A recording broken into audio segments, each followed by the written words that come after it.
Going into Syria to kill a whole family,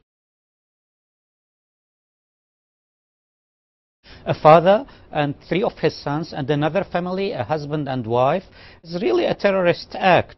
Why did this happen now?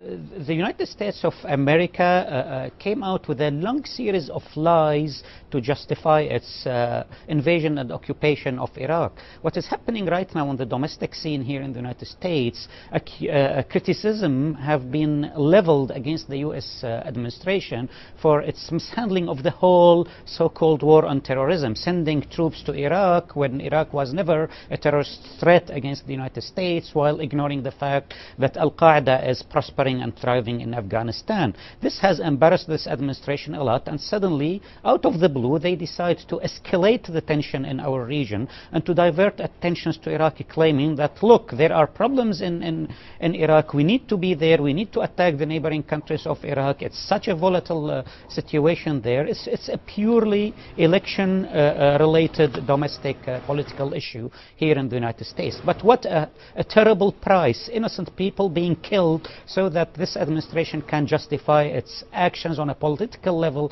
in an election time. Lieutenant Colonel Bob McGinnis, a former U.S. Army, is with us right now.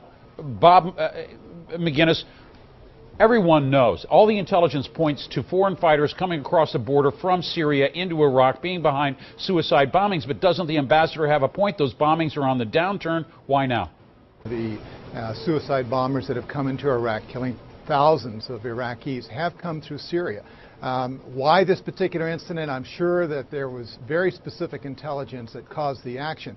Now, keep in mind, though, Jim, that there's a 370-mile border there that unfortunately the Syrians haven't controlled like the Jordanians and the Saudis and others. It's a no man's land, and we're trying to stop these rat lines. The political part here, though, there is a political part, though, Jim, and I think it has to do with Baghdad more than Washington, because Baghdad's trying to take over their own country, and we're trying to help them do that. All right. You know, Colonel McGinnis, there's also a problem that now the Iraqis are saying, you're using our soil, you're launching these attacks. Hey, this forces agreement that we're trying to come to just got a lot more complicated. Do you think to wait until now when suicide attacks are down in Iraq was proper? I mean, this appears to be long overdue, maybe even too late. Well, it certainly raises a number of questions, and we've yet to hear the other side. We haven't heard from the U.S. forces. I know General Kelly, who is the general in charge of that particular area, has said, look, it's an uncontrolled border. Yes, the numbers of violent incidents are down, the number of suicide bombers coming across, but what we would like to do is stabilize the country so we can, the United States and the coalition, can pull out of there and allow the Iraqis to run their own country. They need the Syrians to cooperate a lot more, as well as the Iranians and others. All right, Imad Mustafa, as Syria's ambassador to Washington, I'm going to give you the final word here, Mr. Ambassador. As you look at the situation, it is a time, isn't it, to end these cross-border movements of these people. Is Syria powerless here?